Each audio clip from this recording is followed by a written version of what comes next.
Hello friends, Rama mathematics classes में आपका स्वागत है। देखिए फ्रेंड्स, आज एक नए टॉपिक रिमाइंडर बुक से तरंग को पढ़ने के प्रयास करते हैं। देखिए इसके पहले हम फिजिक्स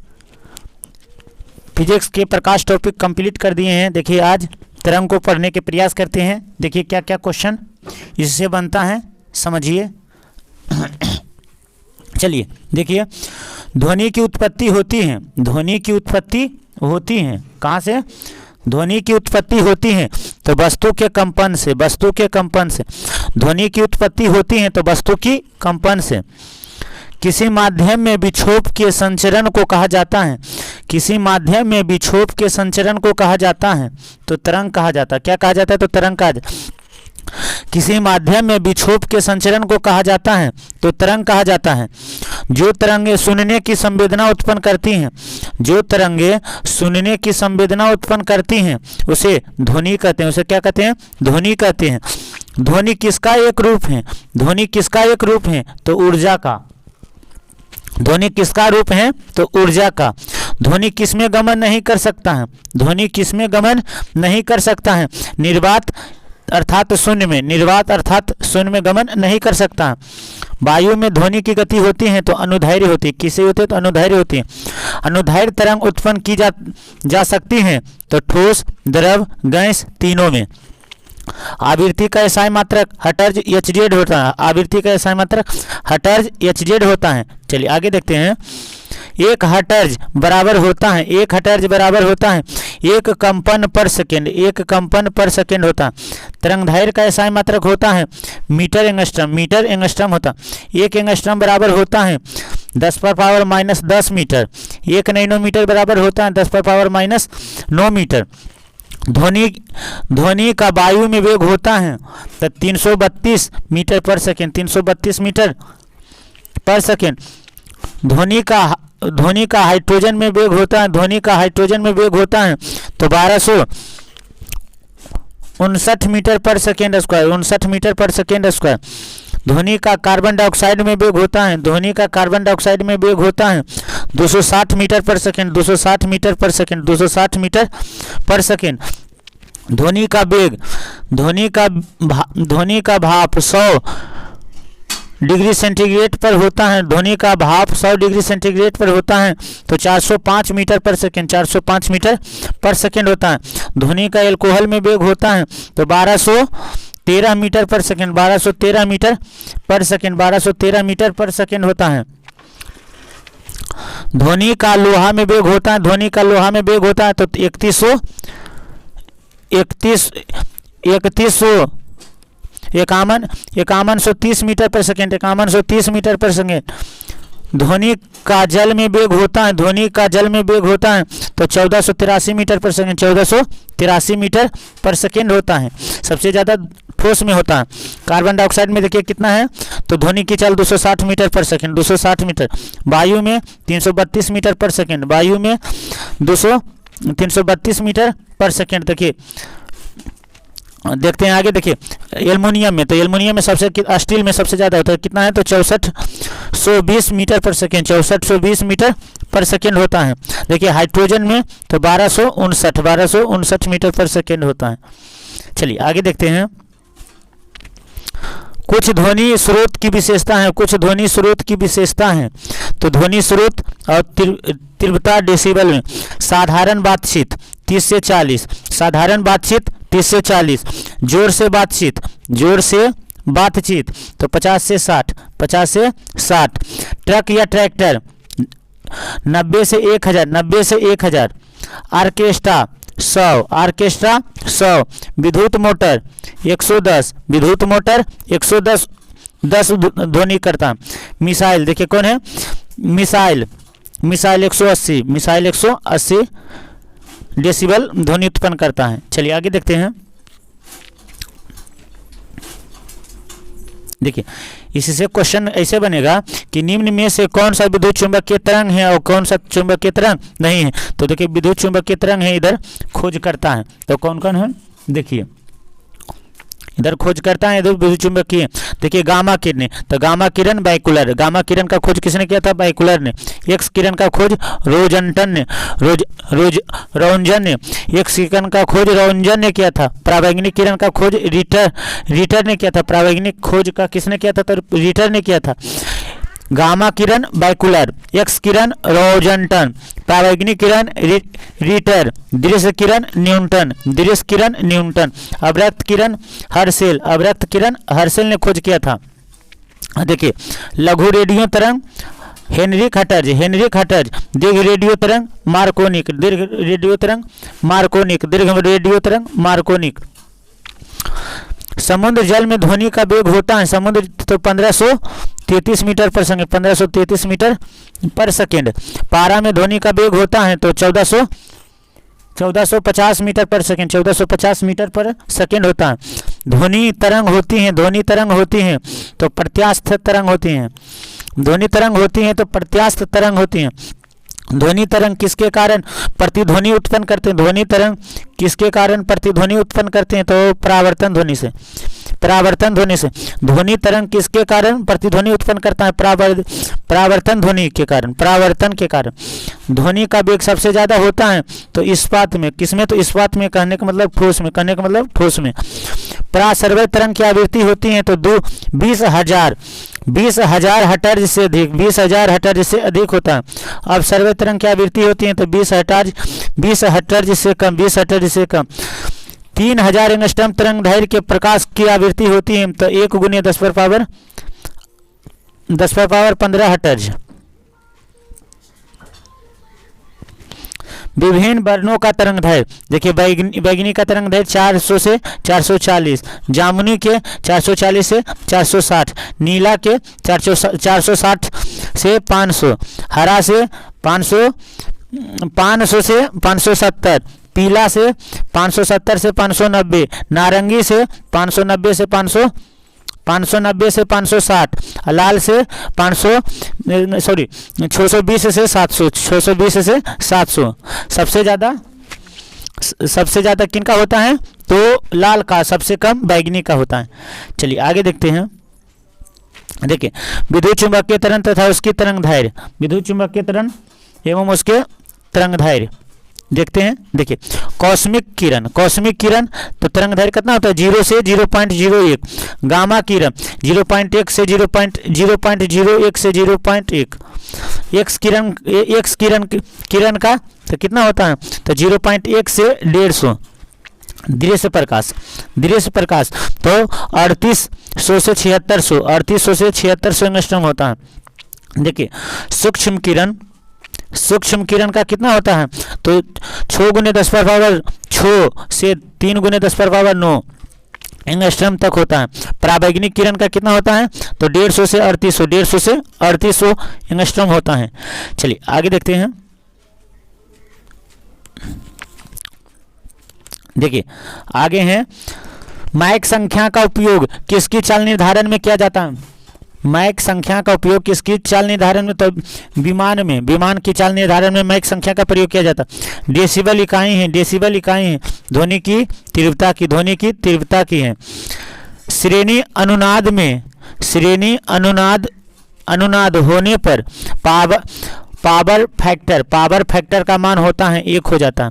श्रेणी अनुनाद में, श्रेणी अनुनाद होने पर पावर फैक्टर का मान होता है 1 होता है। मनुष्य के लिए शोर की सहसीमा, मनुष्य के लिए शोर की सहसीमा करीब होती है तो 85 डेसिबल। कितना होती है? तो 85 डेसिबल होती है। जब 2 लोग आपस में बात कर रहे हैं तो किसकी डेसिबल ध्वनि सबसे तो कितनी होगी? तो लगभग 30 डेसिबल, लगभग 30 डेसिबल। दीर्घ रेडियो तरंग, दीर्घ रेडियो तरंग पृथ्वी की सतह पर से परावर्तित होती हैं। दीर्घ रेडियो तरंग पृथ्वी की सतह से परावर्तित होती हैं तो आयन मंडल से, किससे? तो आयन मंडल से परावर्तित होती हैं। दीर्घ रेडियो तरंग पृथ्वी की किस सतह से परावर्तित होती हैं? तो आयन मंडल से परावर्तित होती हैं। सोनोग्राफी में कौन सा तरंग काम करता है? सोनोग्राफी में तो प्रास्व तरंग। कौन? तो प्रास्व तरंग। सोनोग्राफी में कौन सा तरंग कार्य करता है? तो प्रास्व तरंग। ध्वनि की सुरीला होना, निर्भर करता है, ध्वनि की सुरीला निर्भर करता है तो ध्वनि की तारत पर, ध्वनि की तारत पर, ध्वनि की तारत पर। दो उत्तोत्तर सुरंग और दो उत्तोत्तर गर्त के बीच की दूरी तरंगदैर्घ्य कहलाता है। सर्वाधिक ऊर्जा वाला तरंग कौन है? सर्वाधिक ऊर्जा वाला तरंग दृश्य प्रकाश तरंग है, दृश्य प्रकाश तरंग है, दृश्य प्रकाश तरंग है। चलिए आगे देखते हैं। जब ध्वनि का प्रभाव कान में कितने समय तक रहता है? तो 1/10 सेकेंड, 1/10 सेकेंड तक रहता है। जब ध्वनि एक माध्यम से दूसरे माध्यम में जाता है तो अपरिवर्तित रहता है, आवृत्ति अपरिवर्तित रहता है। स्पष्ट प्रतिध्वनि सुनने के लिए परावर्तक तल तथा ध्वनि के बीच की न्यूनतम दूरी होती है तो 17 मीटर होती है। कितना होती है? तो 17 मीटर होती है, 17 मीटर होती है। चमगादड़ अंधेरे में उड़ते हैं क्योंकि चमगादड़ अंधेरे में उड़ते हैं, क्यों उड़ते हैं? तो क्योंकि चमगादड़ पराश्रव्य तरंग उत्पन्न करता है, पराश्रव्य तरंग उत्पन्न करता है। चलिए कीड़ों तथा हानि पहुंचाने वाले तत्वों को, कीड़ों तथा हानि पहुंचाने वाले तत्वों को घरों से दूर भगाने के लिए अल्ट्रासोनिक तरंग का प्रयोग करते हैं। विमान के आंतरिक भाग की सफाई में, विमान के आंतरिक भाग की सफाई में किसका उपयोग किया जाता है? तो पराश्रव्य तरंग का। किसका? तो पराश्रव्य तरंग का। किसका? तो पराश्रव्य तरंग का किया जाता है। तरंग का वेग भी, तरंग का वेग भी, तरंग का वेग भी आवृत्ति n तथा तरंगदैर्घ्य लैम्डा में संबंध होगा तो v बराबर n लैम्डा, v बराबर n लैम्डा, v बराबर m लैम्डा। चंद्रमा पर धरातल से दूर विस्फोट सुनाई नहीं देता है वायुमंडल अनुपस्थिति के कारण, वायुमंडल अनुपस्थिति के कारण। वायु में ध्वनि की चाल, वायु में ध्वनि की चाल, वायु में ध्वनि की चाल 332 मीटर पर सेकेंड है। यदि दाब को दुगना कर दिया जाए तो ध्वनि की चाल 332 मीटर, इसमें दाब का कोई प्रभाव नहीं पड़ता। बादलों की बिजली की चमक काफ़ी समय के बाद बादलों की गर्जन से सुनाई देता है। प्रकाश की चाल ध्वनि की चाल से क्या होती है? अधिक होती है। प्रकाश की चाल ध्वनि की चाल से अधिक होती है। ध्वनि का वेग सबसे न्यूनतम होगा गैस में। वायु में ध्वनि का वेग ताप घटने पर घट जाता है, ताप बढ़ने पर बढ़ जाता है। पराध्वनिक विमान उड़ते हैं तो ध्वनि की चाल से अधिक, पराध्वनिक विमान उड़ते हैं तो ध्वनि की चाल से अधिक। पराध्वनिक विमान कौन सा प्रघात तरंग पैदा करता है? तो पराश्रव्य तरंग, पराश्रव्य तरंग, पराश्रव्य तरंग, पराश्रव्य तरंग उत्पन्न करता है। चलिए आगे देखते हैं।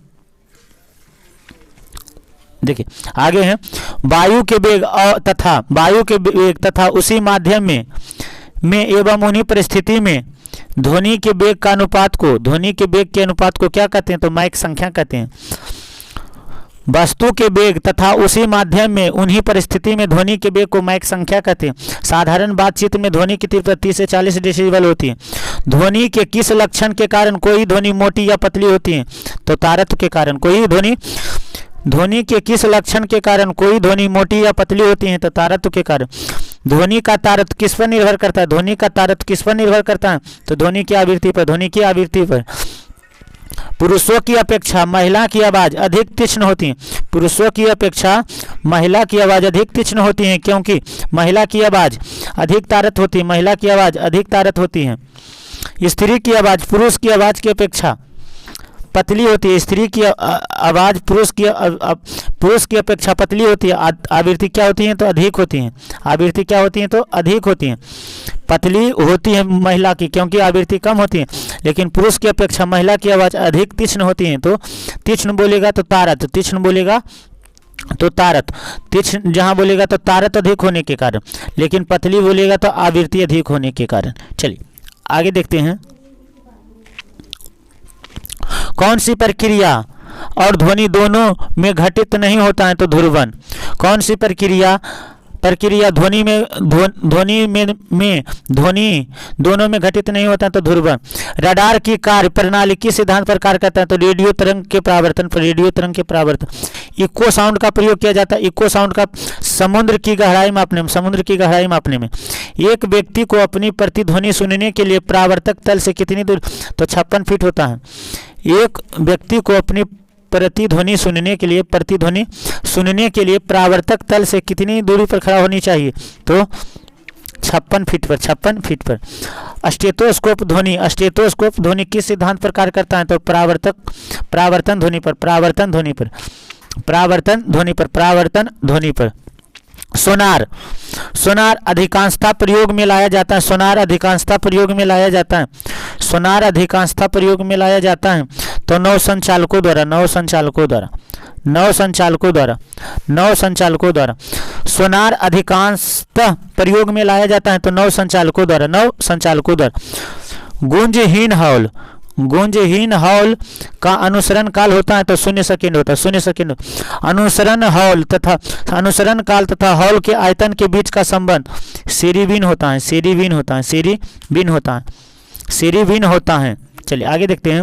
जब सेना पुल को पार करती है तो सैनिक को कदम से कदम मिलाकर न चलने की सलाह देती है, क्योंकि पैरों से उत्पन्न ध्वनि के अनुनाद के कारण पुल टूटने का खतरा हो जाता है। रेडियो का समस्पन स्टेशन का उदाहरण है, अनुनाद है। क्या है तो अनुनाद है। जब किसी स्थान पर दो लाउड स्पीकर साथ साथ बजाते हैं तो किसी स्थान विशेष पर बैठे श्रोता को इन्हीं ध्वनि सुनाई नहीं देता, ध्वनि सुनाई नहीं देता। किसका कारण? व्यक्तिकरण। फिर से देखते हैं क्वेश्चन। जब दो व्यक्ति के बीच दो लाउड स्पीकर एक साथ बजाते हैं तो किसी स्थान विशेष पर बैठे श्रोता किसकी ध्वनि सुनाई नहीं देता है तो व्यक्तिकरण के कारण। किसके कारण? तो व्यक्तिकरण के कारण। किसी ध्वनि स्रोत की आवृत्ति होने वाले उतार चढ़ाव को डॉपलर प्रभाव कहते हैं। क्या कहते हैं? तो डॉपलर प्रभाव कहते हैं। डॉपलर प्रभाव संबंधित हैं, डॉपलर प्रभाव संबंधित हैं तो ध्वनि से। किससे? तो ध्वनि से।